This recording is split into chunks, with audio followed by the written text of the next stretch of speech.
Bien, voy a iniciar con el llamado a lista. Por favor, como siempre, me contestan, preferiblemente a través del micrófono.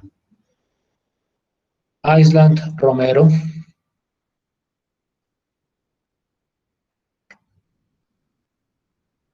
Island.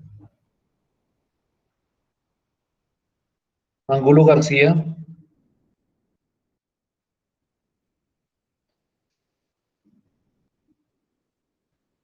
Angulo García. Azuero Gómez. Presente, profe. Bermúdez Capera. Presente, profe. Cárdenas Suárez. Presente. Uribe Franco. Presente, profe. Duarte Castro.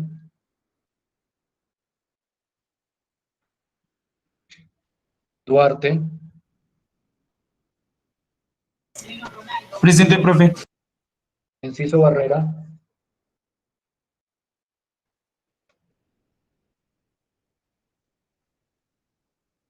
Enciso.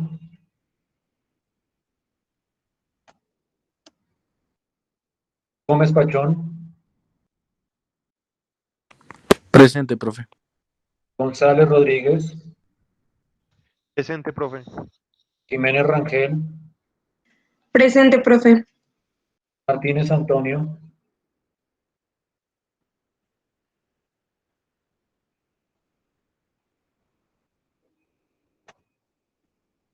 Listo.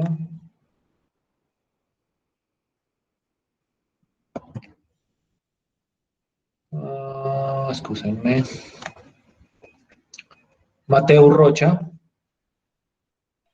Presente, profe. Ocampo Ayala. Presente, profe. Parra Páez. Presente, profe. Ramírez Gutiérrez. Presente, profe.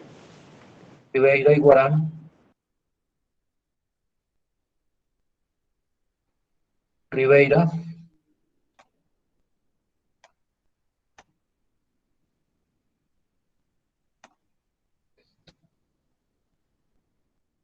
Rodríguez Loaiza.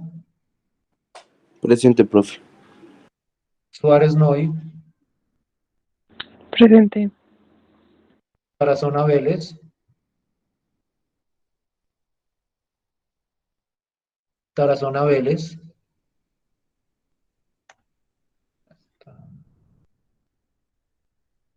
Vela Reyes.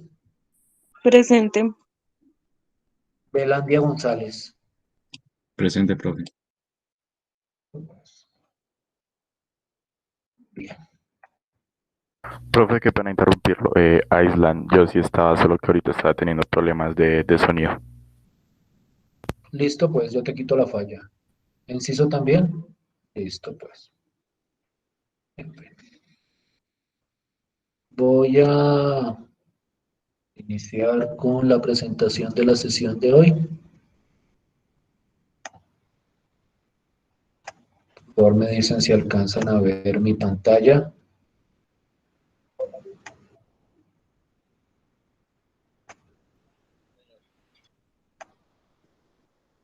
Listo. ¿Sí pueden ver mi pantalla? Sí, profe. Listo, pues.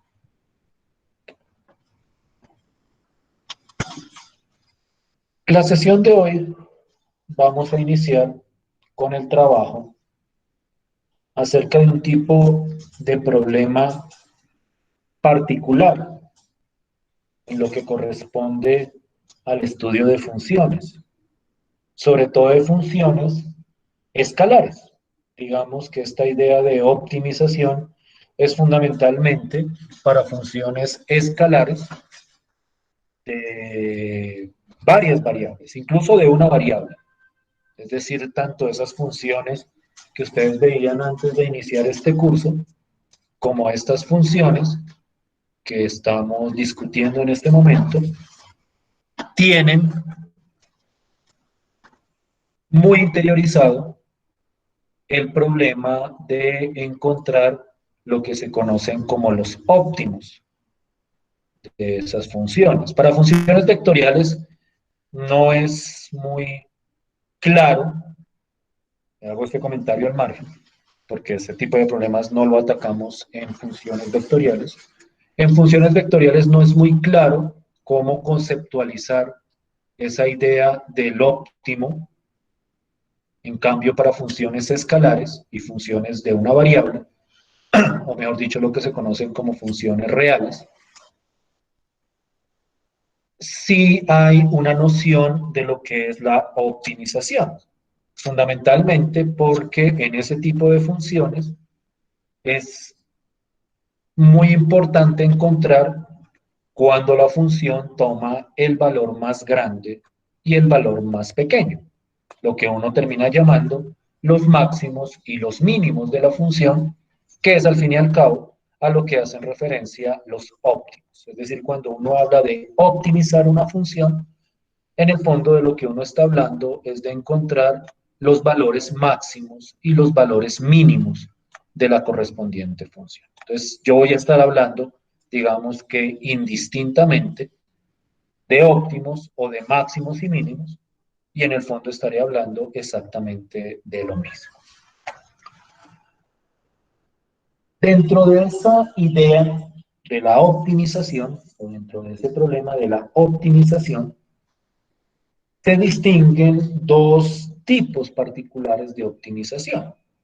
Lo que se conoce como la optimización local, y en ese caso uno habla de máximos y mínimos locales, o de lo que se conoce como la optimización absoluta, es decir, de lo que uno llama los máximos y los mínimos absolutos.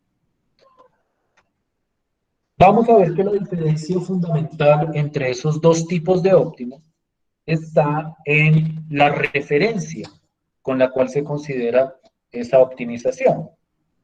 Es decir, máximos y mínimos con respecto a qué, por decirlo de alguna forma.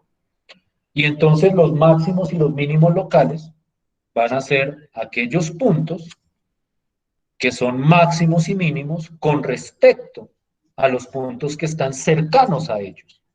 Es decir, son máximos o son mínimos o son los valores más grandes o más pequeños con respecto a los puntos que están alrededor o que están muy cerquita.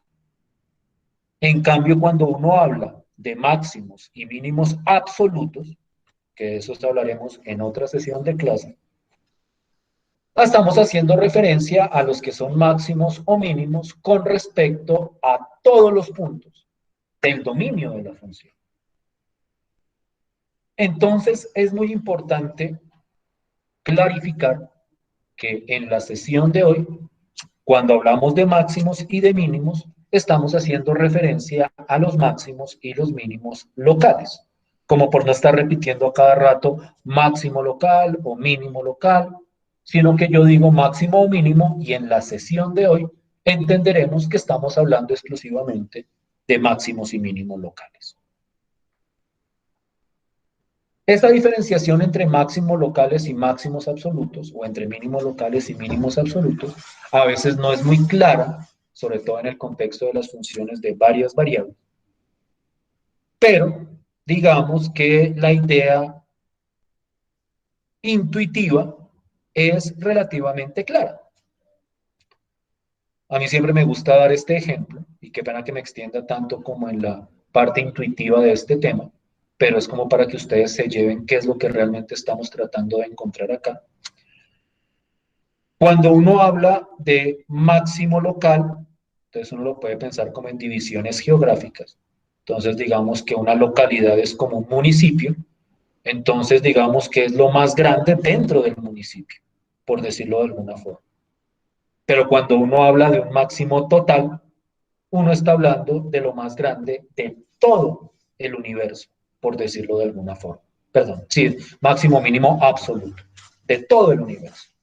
Entonces, los máximos y mínimos locales se destacan en su entorno, los máximos y mínimos absolutos se destacan con respecto a la totalidad de los posibles puntos donde podemos evaluar la función.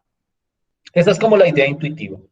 Una idea más formalizada De repente la mencionaremos brevemente, pero digamos que a mí lo que me interesa en este momento es que haya cierta idea intuitiva de lo que estamos tratando de encontrar. ¿Sí me van siguiendo hasta ahí? ¿Sí estamos más o menos claros con la intuición de lo que son estos señor. máximos y los mínimos locales? Sí, profe.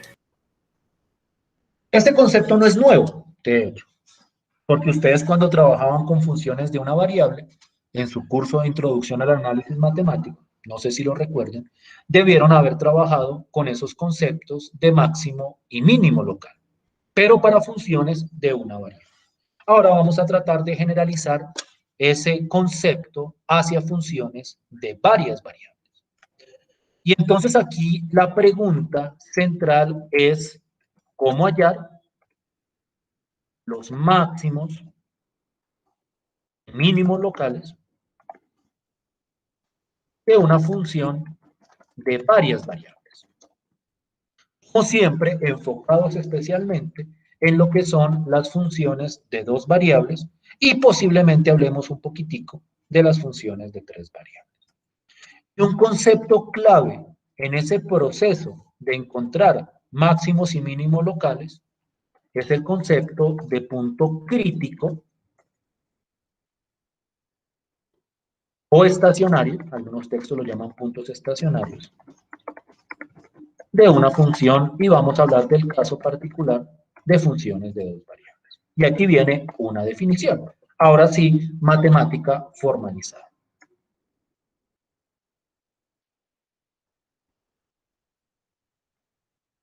Entonces, tomamos una función f de xy, una función de dos variables.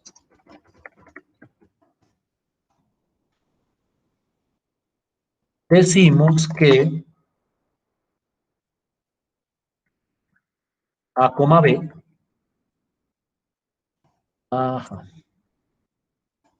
es un punto crítico de esa función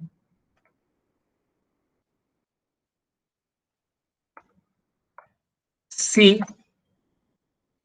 voy a escribirlo matemáticamente, f, ay, ¿por qué está tan lento esto?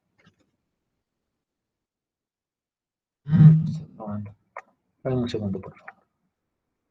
Si f sub x evaluado en a, b es igual a 0 y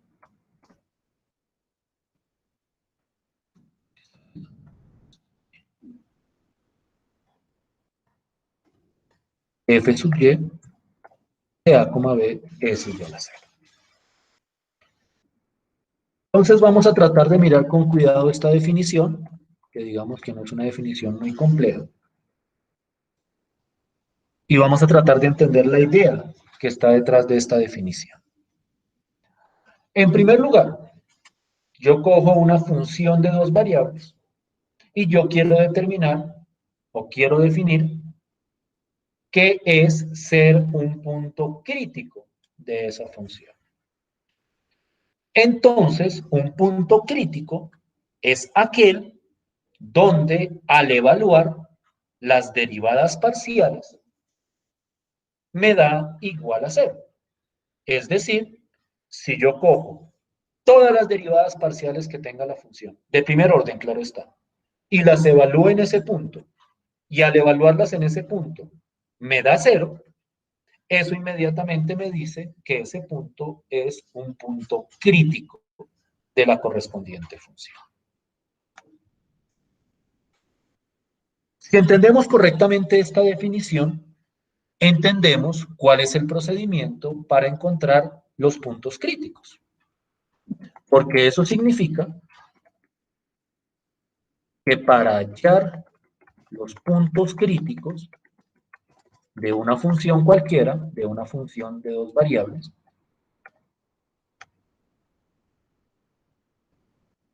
de f de xy,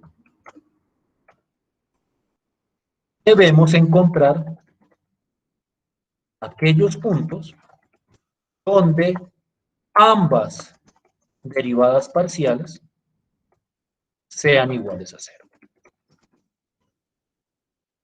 Entonces vamos a tratar de ejemplificar esa idea. Ejemplo. Consideremos, y voy a arrancar con una función muy sencilla. Vamos a irla complicando a medida que vayamos avanzando. Consideremos la función f de xy igual a x al cuadrado más y al cuadrado.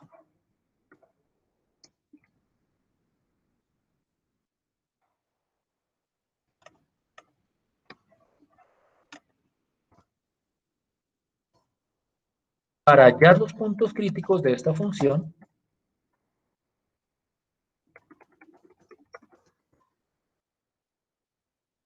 debemos igualar las derivadas parciales a cero.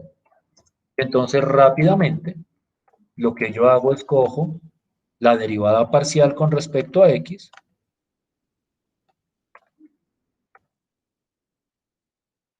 eso es igual a 2x, y lo igualo a cero,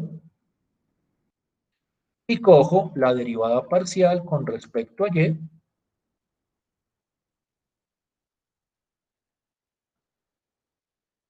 en este caso es 2y, y lo igualo a cero.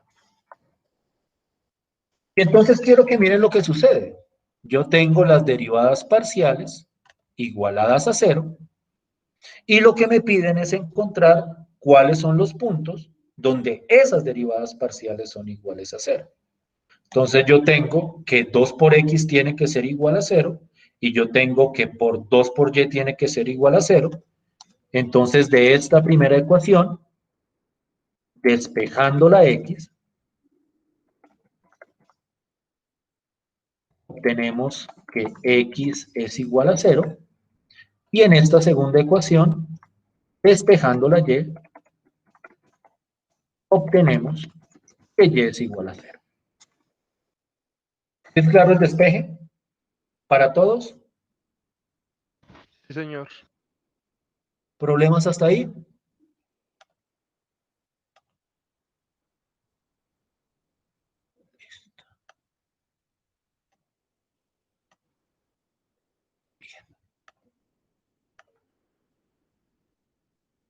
Entonces quiero que miren lo que sucede. Entonces, ¿qué es lo que me está diciendo? Me está diciendo que para que la primera derivada dé igual a cero, entonces x tiene que ser igual a cero. Y para que la segunda derivada dé igual a cero, entonces es porque y vale cero. Entonces, en este caso, el único punto crítico de esta función es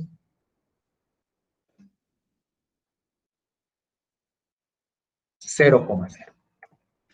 Porque es el único punto donde la primera coordenada vale 0 y la segunda coordenada vale 0.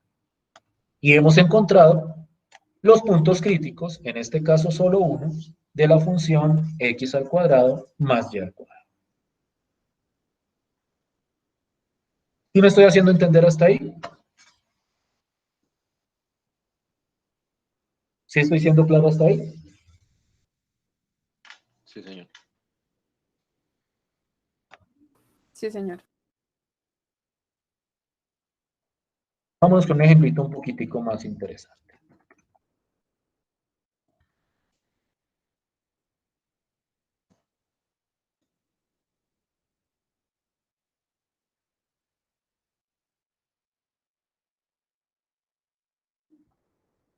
Para estos mismos x al cuadrado más y al cuadrado. Pero le voy a poner algo más.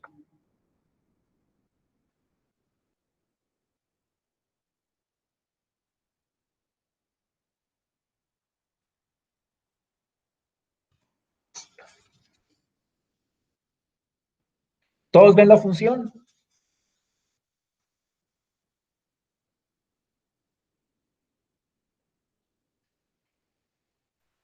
¿Para todos es clara cuál es la función?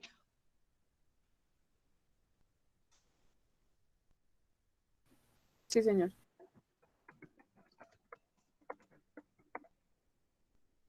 Entonces, para hallar los puntos críticos, tenemos que encontrar las derivadas parciales de esa función e igualarlas a cero. Es decir, necesito encontrar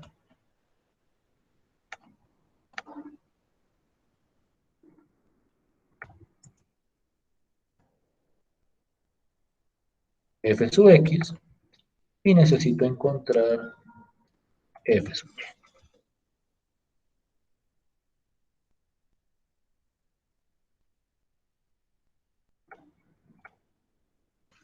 ¿Quién me regala esas derivadas parciales?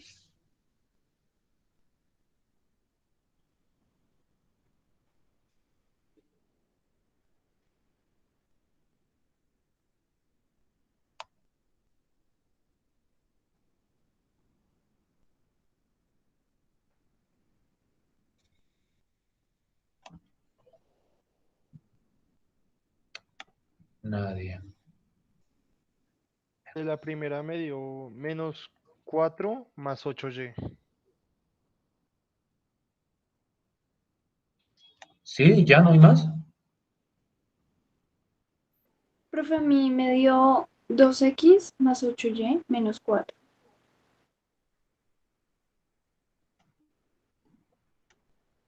Toca derivar el x al cuadrado, ¿no? 2x más 8y menos 4. ¿Sí?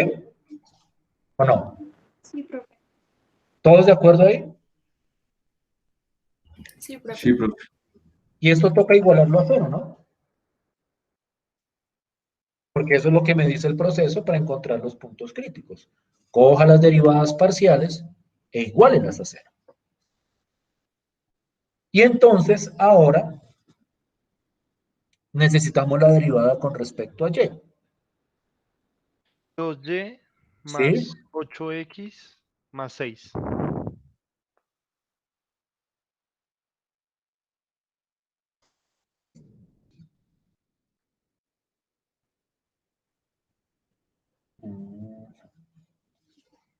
Voy a pensarlo un segundo, que no se me van a joder las cosas. Esto pues... Voy a tener un punto crítico. Bien, bien, bien. Y entonces, si yo quiero encontrar los puntos críticos, yo tengo que encontrar los puntos que hacen que esto sea igual a cero y que simultáneamente hacen que esto sea igual a cero.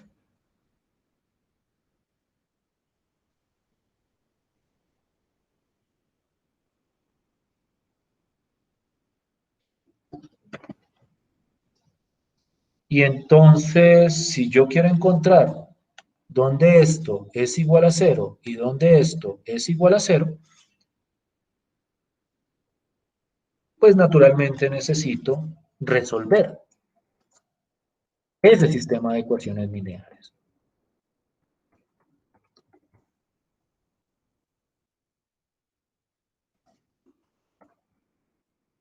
Al sistema necesitamos solucionar este sistema que consta de estas dos ecuaciones.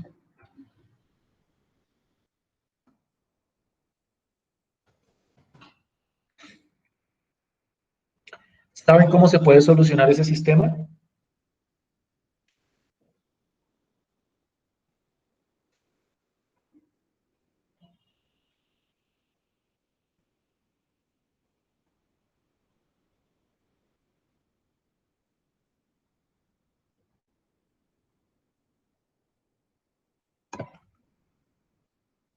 ¿Saben cómo solucionarlo? Despejar y luego sustituir. Despejar y luego sustituir. Por favor, hagan ese ejercicio y me dicen cuál es la solución de esos sistemas. Por favor. 4 minuticos.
Cuando alguien solucione el sistema, por favor, me dice.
Profe, pues a mí me dio menos 28/30, coma 11/15.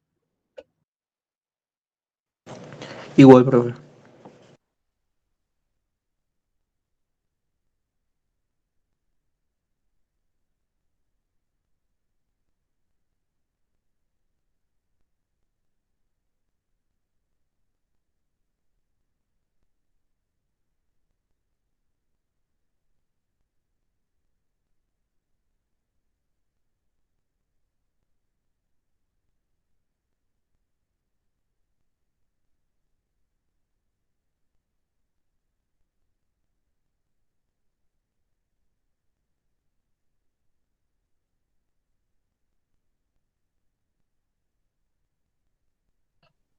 Excúsenme, pensé que estaba hablando.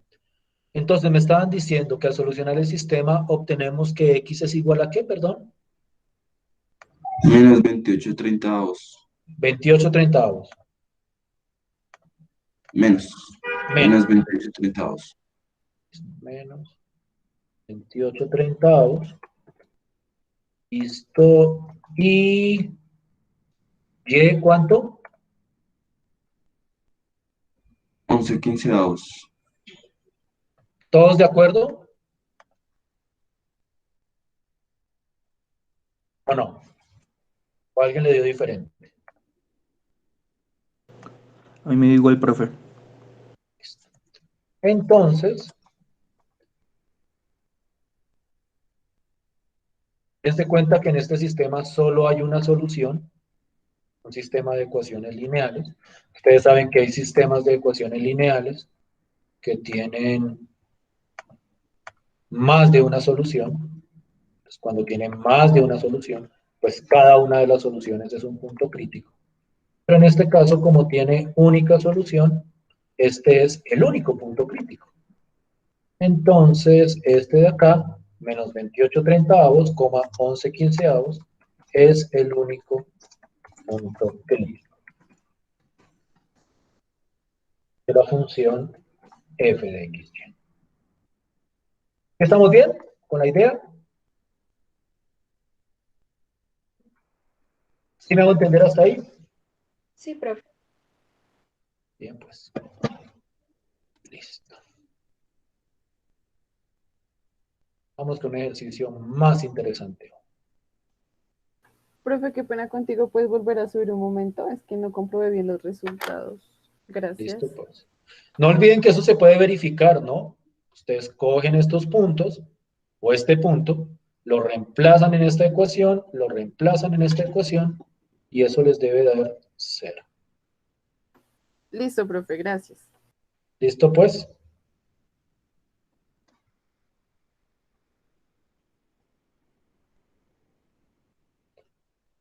Listo, pues.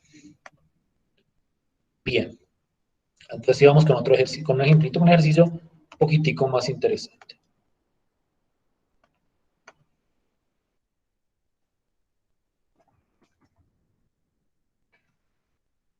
¿Cómo les va con este?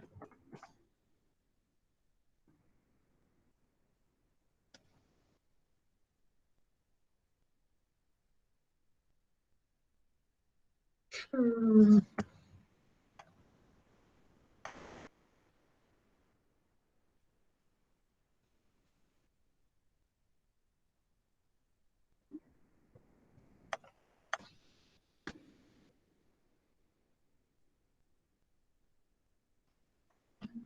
¿Sí ven toda la función?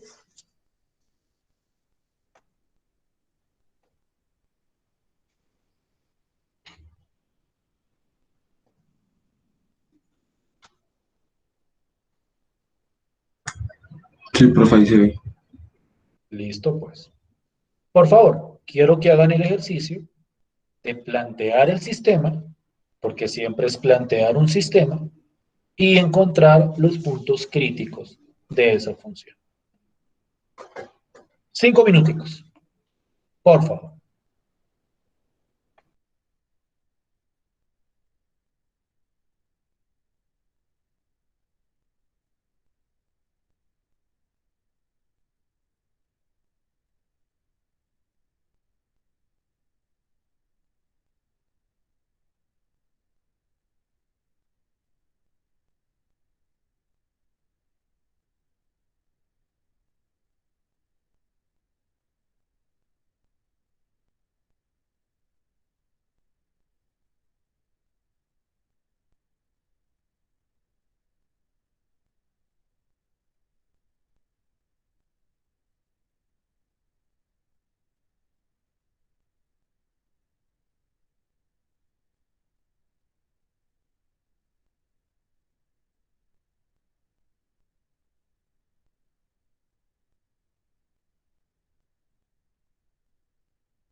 ¿Listo?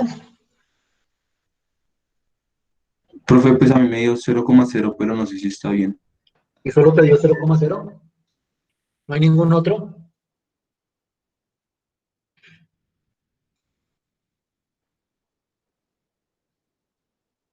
0,0 y 1,1.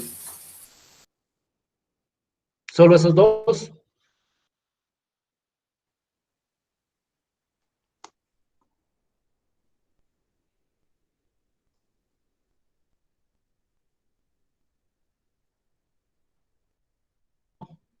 Vamos a revisarlo con detalle. ¿Listo? Y después de analizar este ejercicio con detalle, hacemos una pausa y entramos a mirar cómo estos puntos críticos sirven para encontrar los máximos y los mínimos locales de la función, que ese es nuestro propósito o nuestro gran propósito de la sesión de clase de hoy. Pero analicemos este problema con cuidado. No olviden cuál es el proceso, ¿no? Primero, encontrar las derivadas parciales. Naturalmente, para que este proceso sea exitoso, tienen que calcular correctamente esas derivadas parciales. Entonces, f sub x, f sub y.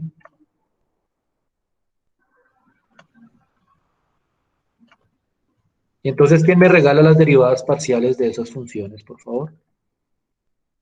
3x cuadrado 3x al cuadrado. menos 3y ¿No es que, perdón? menos 3y igual a 0. Toca igualarlo a 0, claro está. Listo, pues. ¿Y la otra? 3y cuadrado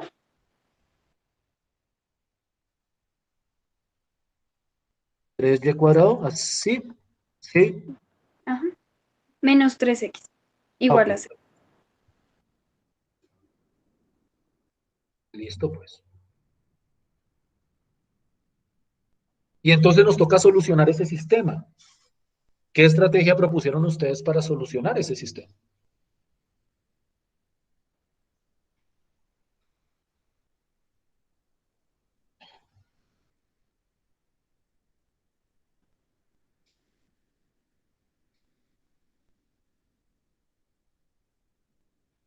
¿Cómo lo solucionaron?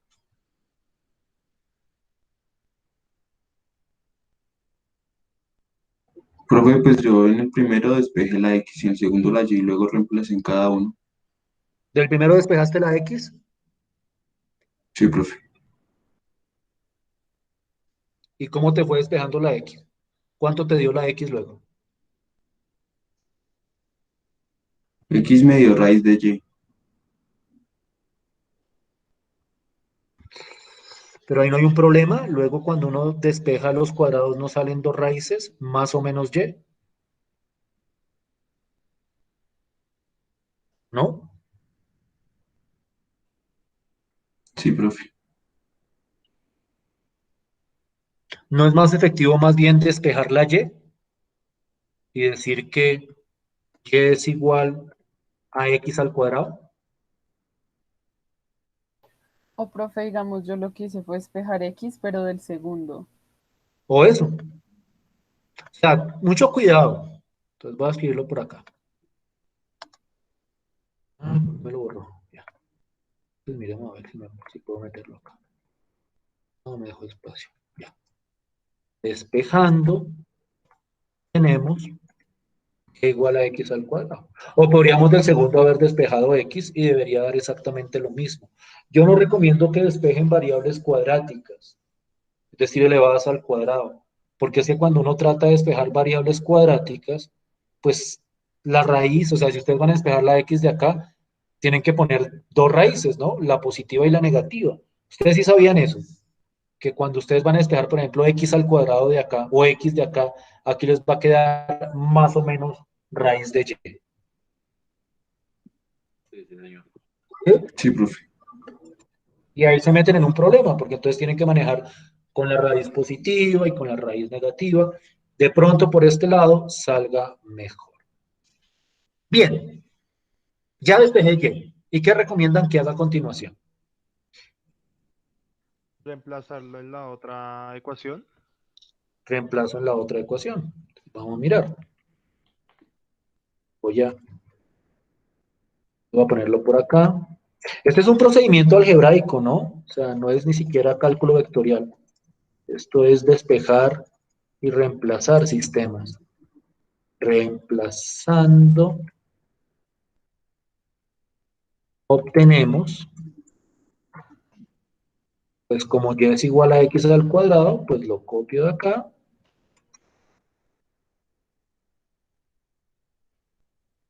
Queda 3x al cuadrado. Y esto es lo mismo que decir, pues 3x a la 4, ¿no? ¿Sí estoy bien? ¿Sí les parece? Sí, señor.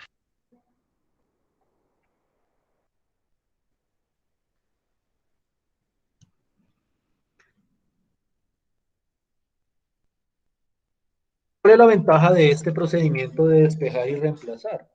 Que al despejar y reemplazar obtenemos ecuaciones de una variable. En este caso, la variable x. Entonces ya todo queda en términos de x.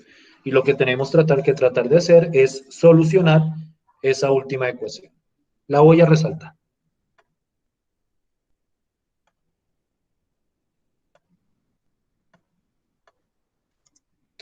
¿Cómo proponen solucionar esa ecuación?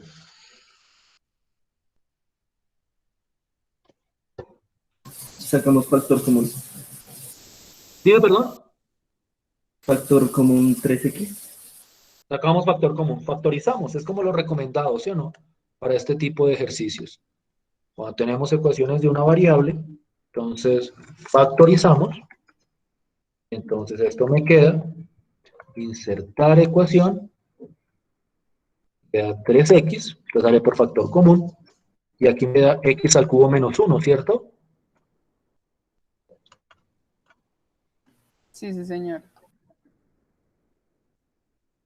Y entonces uno sabe que cuando uno factoriza en una ecuación y está igualada a 0, pues entonces puedo coger a factor, 3x igual a 0, o el otro factor, x al cubo menos 1 igual a 0.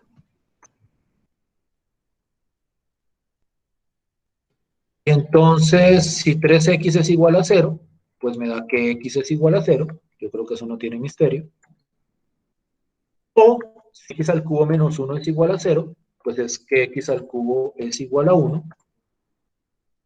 Entonces, si x al cubo es igual a 1, pues la única opción es que x sea igual a 1. Entonces, de aquí me sale que x es igual a 1. Hay unos pasitos que yo me voy como rápido, porque considero que son como rapiditos y claros de despejar. Pero hasta acá solo tenemos la variable x, y nos dieron dos resultados para x. Entonces, hay más de un punto crítico. Claro está. Entonces, ahora tengo que mirar el valor de y. Y para mirar el valor de y, pues yo sé que y es igual a x al cuadrado. Entonces, como y es igual a x al cuadrado, pues entonces reemplazo acá y obtengo que como 0 al cuadrado es 0, pues entonces y es igual a 0. Entonces, cuando x vale 0,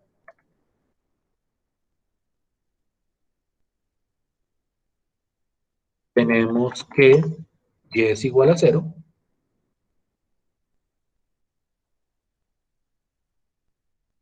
Pues ahí sale un punto crítico. Y cuando x es igual a 1, pues tenemos que y es igual a 1. ¿Sí es clara la argumentación ahí?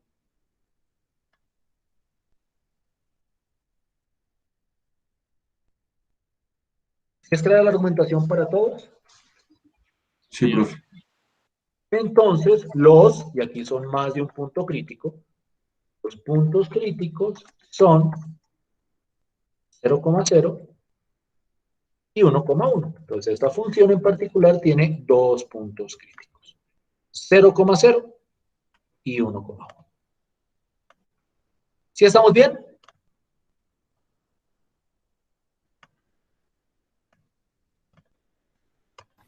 Sí, señor.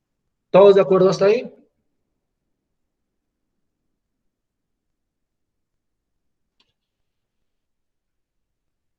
Sí, profe. Listo, pues.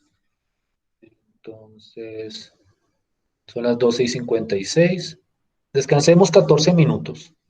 Volvemos a la 1:10 y entramos a discutir cuál es la función de estos puntos críticos en el problema original.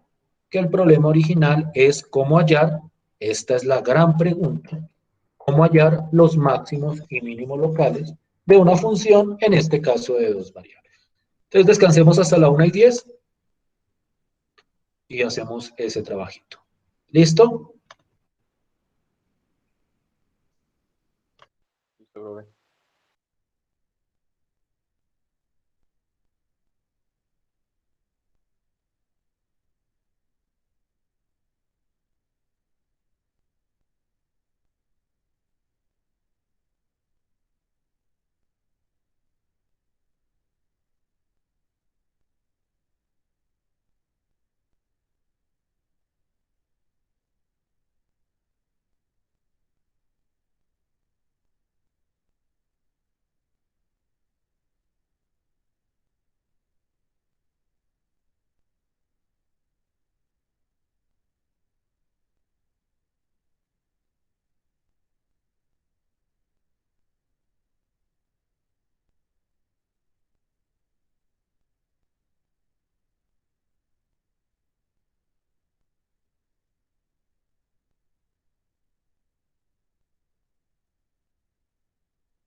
No, porque no estoy hablando. Ahora sí estoy hablando. Bien.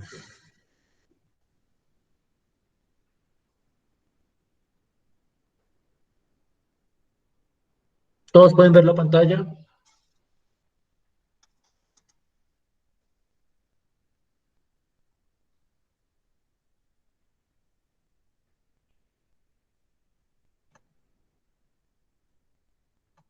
Sí, profe.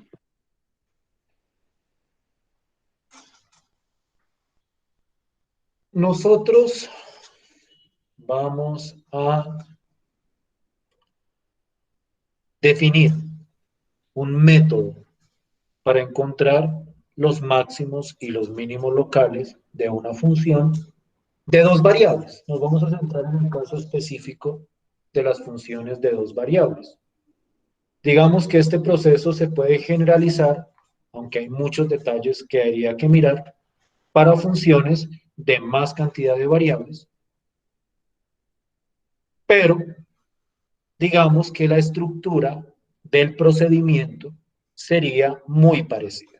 Nosotros nos vamos a centrar exclusivamente en el caso de dos variables, porque es el más común y porque es el más fácil de representar, por decirlo de alguna forma. Ese método que voy a mostrar, que es el que se conoce como el método del Hessiano, es un método que a grandes rasgos lo que hace es coger los puntos críticos de una función y clasificarlos de acuerdo a si son máximos locales o mínimos locales o si no son ni una cosa ni la otra. Entonces, de alguna forma, lo que uno hace es coger cada uno de los puntos críticos y a partir del Hessiano determinar cuál es su naturaleza en términos de si son o no son óptimos locales y qué tipo de óptimos locales son esos puntos críticos. Ese proceso de clasificación se estructura totalmente alrededor de lo que se conoce como el Hessiano de una función. Y el Hessiano de una función, tal y como aparece ahí expresado, es una expresión que depende de las derivadas parciales de segundo orden de la correspondiente función. De manera más específica, si yo quiero encontrar el Hessiano de una función, lo que yo debo hacer es coger las derivadas parciales de segundo orden, fxx, multiplicarla por fyy. Yo creo que todos estamos familiarizados con esta notación. Es decir, yo creo que todos entendemos a qué me refiero con fxx y fyy. Y restarle f de xy elevado al cuadrado. Si entendemos todos a qué hace referencia esta expresión, fxx, fyy y fxy. ¿Recordamos cómo calcularlos? La segunda derivada. Las segundas derivadas. El proceso de segundas derivadas. Fxx, escoger f, derivarlo con respecto a x, y luego a s, derivarlo con respecto a x. Fyy es hacer lo mismo, pero primero con respecto a y y luego con respecto a y. Y f de xy es primero derivar con respecto a x y a esa derivada con respecto a x, derivarla con respecto a y. ¿Sí estamos de acuerdo hasta ahí? ¿Sí me hago entender hasta ahí?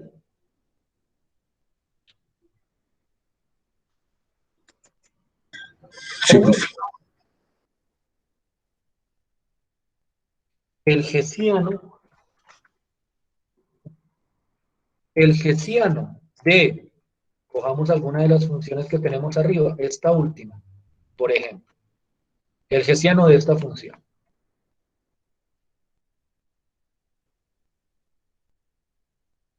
F de xy, ¿no?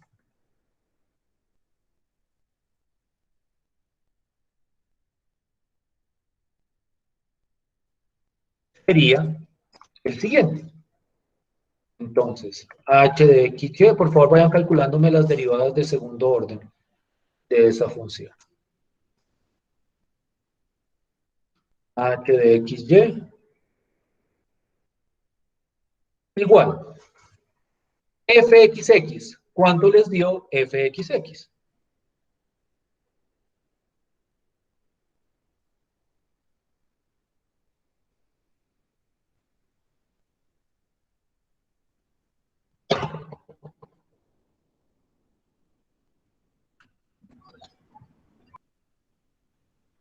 ¿Cuánto les dio?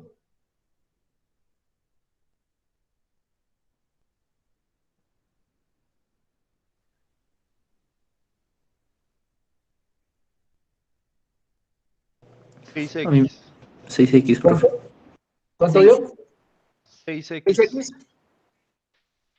¿Sí? ¿O no? Sí, profe. Listo, pues. Ese es fxx. Hay que multiplicarlo por fyy. ¿Cuánto dio fyy? 6y. 6y. Y a eso hay que restarle fxy elevado al cuadrado. Permítanme. Copio esto acá. Y ustedes me dicen cuánto da fxy. ¿Cuánto dio fxy? 3. 3. Constante. Sí, señor. Listo, pues. Y simplificando eso, eso sería 36xy menos 9. Y ese sería el hessiano para esta función. ¿Estamos de acuerdo hasta ahí?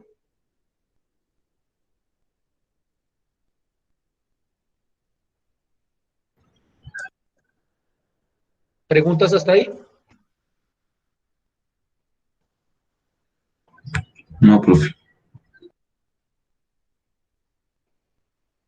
¿Todos claros?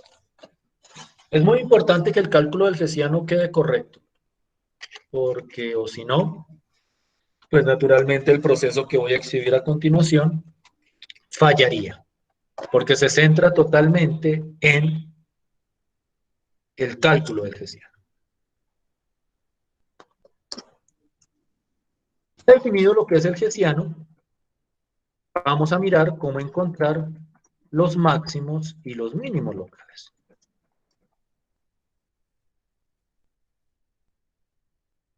Y esto tiene, digamos, que una secuencia de pasos.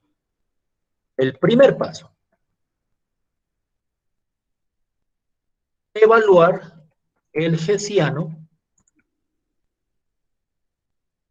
en cada uno de los puntos críticos de la función.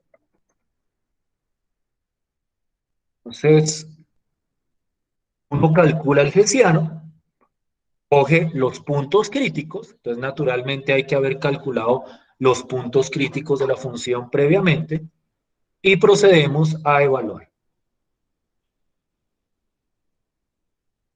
Entonces vamos a hacer esa evaluación. Entonces cojo el hessiano y lo vamos a evaluar en los puntos críticos de esa misma función.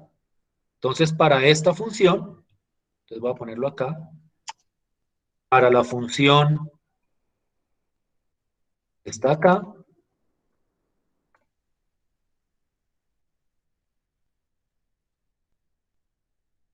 tendríamos lo siguiente.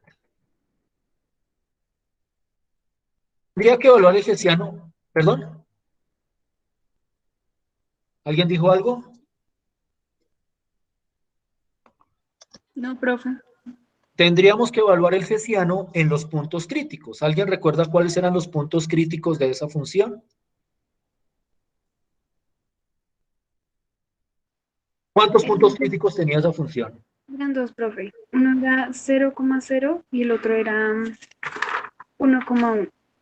Entonces tenemos que evaluar el hessiano en esos dos puntos críticos. En 0,0, ajá, en 0,0 y en 1,1.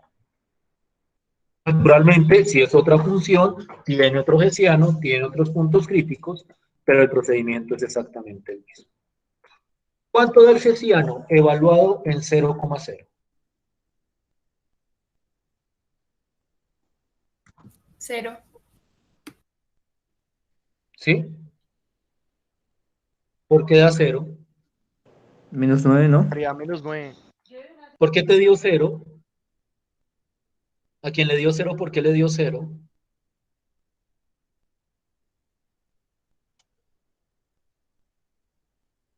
Miren el hessiano aquí arriba. Cuando lo evalúo en 0,0, pues reemplazo x por 0 y reemplazo y por 0. ¿No es claro eso de evaluar? Y entonces esto es 0 por 0 da 0, por 36 da 0, y 0 menos 9 da menos 9. El hessiano en 0,0 da menos 9. ¿No? ¿Es claro para todos eso? ¿Tienen problemas para evaluar el hessiano?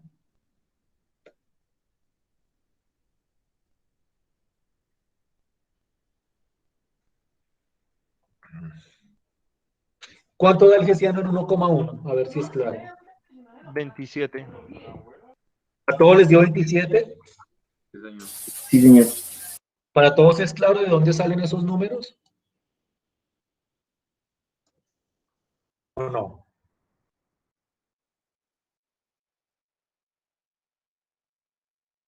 ¿Cómo que sí? Listo.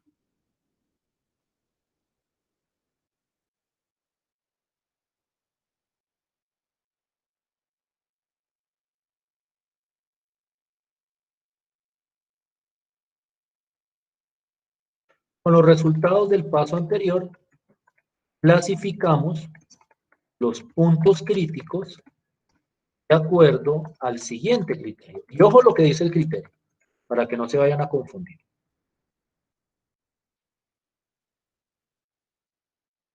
Si el hessiano es positivo, un número positivo, entonces el punto es óptimo local.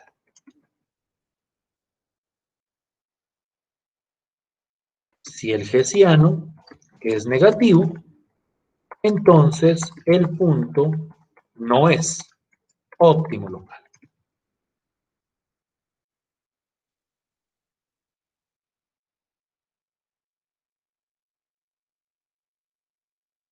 ¿Sí es claro el criterio o no es claro el criterio?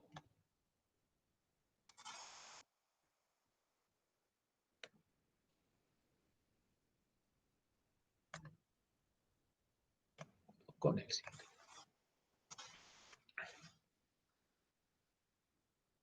¿Sí es clara la idea o no es clara? Sí, profe, sí es claro. Es decir, miro estos resultados y entonces, cuando el hessiano sea positivo, como por ejemplo el caso de 1,1, porque dio positivo, ¿cierto? 27 es positivo, ¿sí o no? Entonces 1,1 es óptimo local y 0,0 no es óptimo local.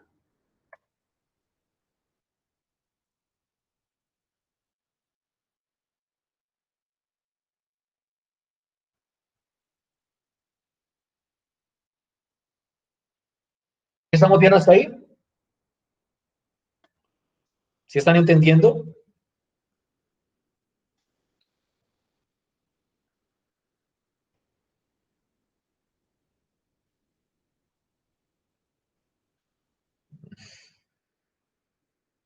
¿Sí están entendiendo o no? Sí, sí, señor. Creo que en realidad deben haber que nomás 2 o 3 personas aquí y el resto son sombras. Profe, Dime. ¿se puede presentar si los dos sean positivos o los negativos? ¿Sí, claro? Entonces habría 2 óptimos locales o ninguno de los dos sería óptimo local. Claro que puede pasar eso. Ah, listo, profe. Esto puede pasar. Es que todavía, pero todavía no hemos terminado. Todavía no hemos terminado por lo siguiente. Pero si es claro hasta ahí, si me están entendiendo hasta ahí, es que yo esto lo hago muy pasito a pasito. Tal vez en un texto lo ven como más en un párrafo. En un párrafo les dice como todo. Pero a mí me gusta como mostrarlo pasito a pasito, por lo menos una vez, para como que lo tengan lo más claro posible. Listo. Tercer paso. Si en el punto, en el numeral, en el paso anterior, perdón, hay óptimos locales. Óptimo local es una palabra amplia, porque óptimo local significa que son o máximos o mínimos locales.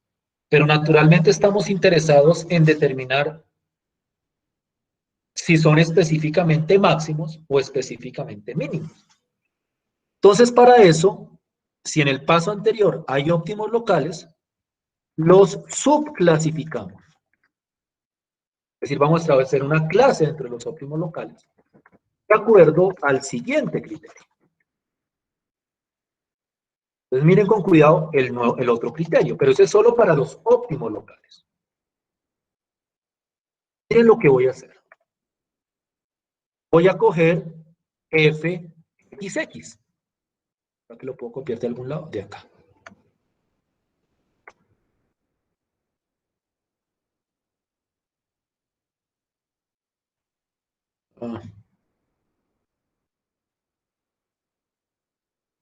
No pude copiarlo, qué idiota. Perdón.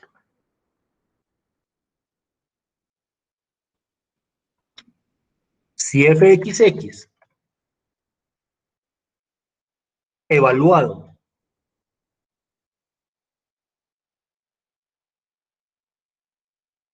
en A, B es positivo, el punto es mínimo local.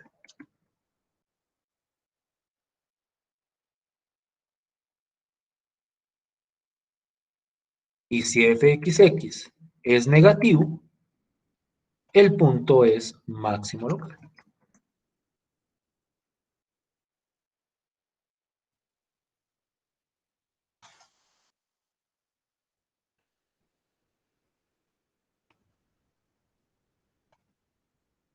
A ver si me hago entender con esta idea. Llego al punto 2. Hasta el punto 2, hasta el paso 2, ¿estamos claros? Sí, señor. Sí, profe. Y entonces voy a coger los óptimos locales. Solo los óptimos locales. O sea, solo los que me dieron óptimo local. Y voy a mirar si ese óptimo es máximo o es mínimo.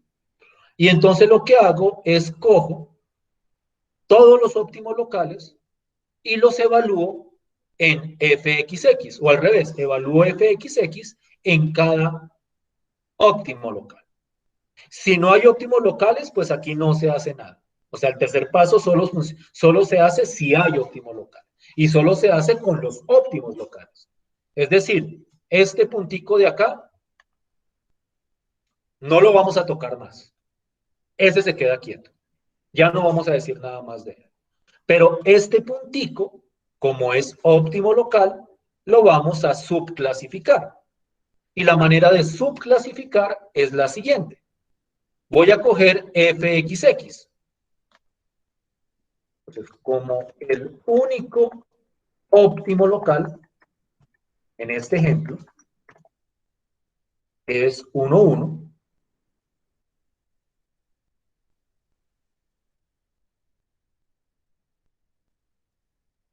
Calculamos fxx en 1, 1.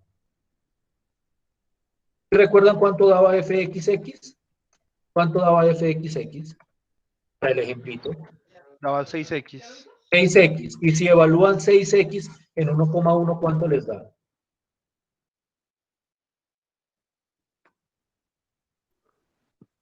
6. 6, ¿no?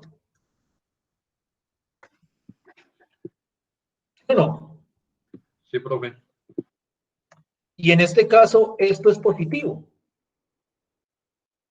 Como es positivo, entonces 1,1 es, cuando es positivo, es fxx, ¿qué es? Es mínimo local.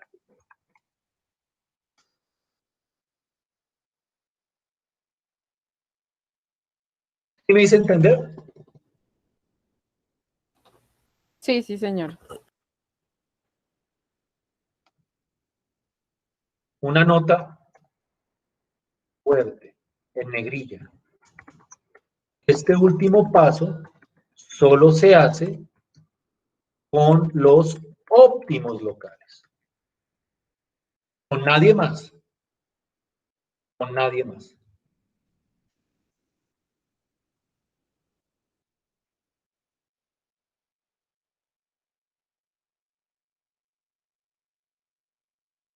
En conclusión, Profe, una pregunta. dime, ¿Solo se va a calcular con fxx o también sí, con fyy? solo fxx. Ah, listo. En conclusión, la conclusión de todo esto es,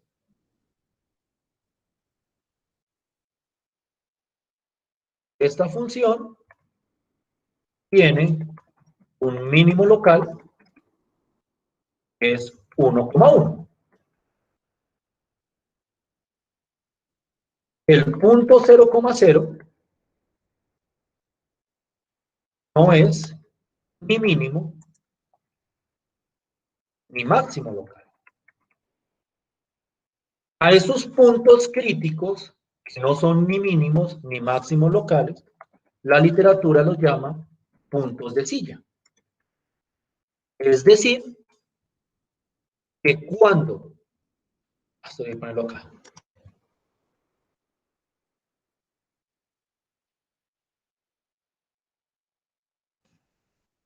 que cuando el hessiano da negativo, donde el hessiano da negativo, a ese punto se le llama punto de silla. Entonces, esta función tiene un mínimo local, que es 1,1, y tiene un punto de silla, es decir, un punto crítico que no es ni mínimo ni máximo local, que es el punto 0,0. Y ya encontramos todos los mínimos locales. Esta función no tenía máximo local, no tiene por qué tenerlo. Es decir, las funciones en general no tienen obligatoriamente ni mínimo local ni máximo local. Hay funciones que solo tienen mínimo local, hay funciones que solo tienen máximo local, hay funciones que tienen más de un mínimo local o más de un máximo local, eso depende de la función. Hay funciones que no tienen ni una cosa ni la otra. Hay funciones que ni siquiera tienen puntos críticos, por decirlo de alguna forma. Pero todo se determina a partir de ese procedimiento. ¿Sí estamos bien? Sí, señor. ¿Claro para todos?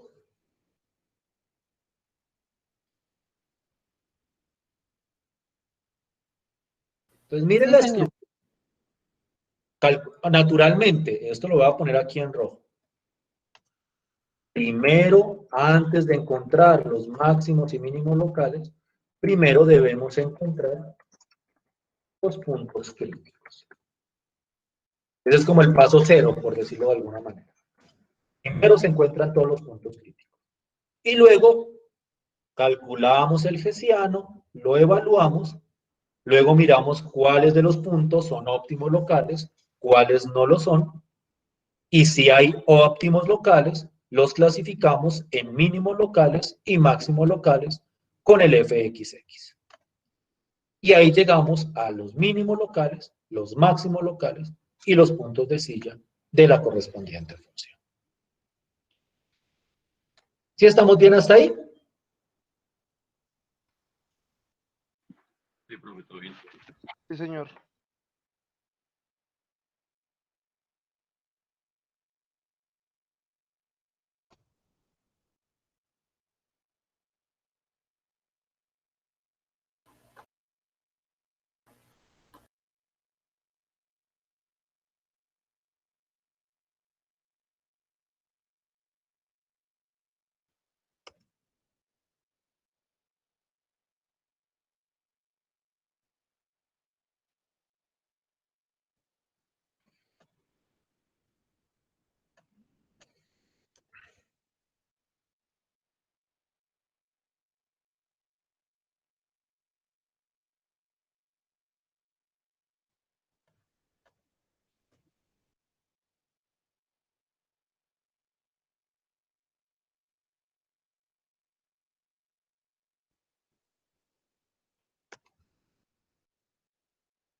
Pues, entonces vamos con la primera tarea de este tercer corte.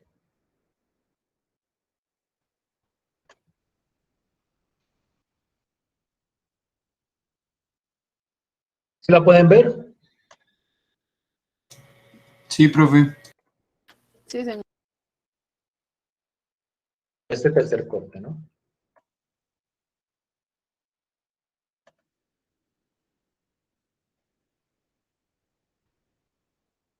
Miren que estoy diciendo si los tienen. Es decir, es posible que al final resulte que no tenga ni mínimos ni máximos locales. Hay funciones en las que pasa eso, no son pocas de hecho. Puede que solo tenga máximos locales, puede que solo tenga puntos de silla. Su ejercicio es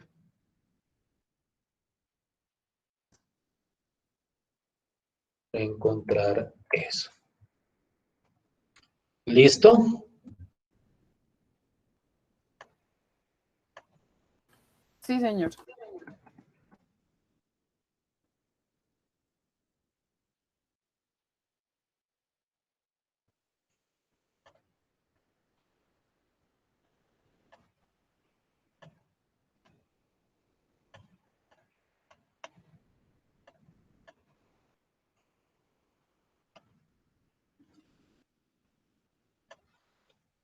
Ya está en Moodle la tarea. Por favor, revisen que esté.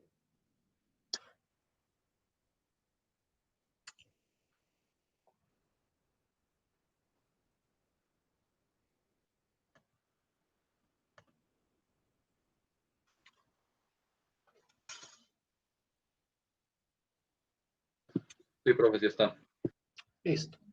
Para hoy, por favor, tienen todo el día. Listo, pues. Esto era lo que tenía preparado para el día de hoy. Por favor, revisen eso. Por favor, hagan la tarea.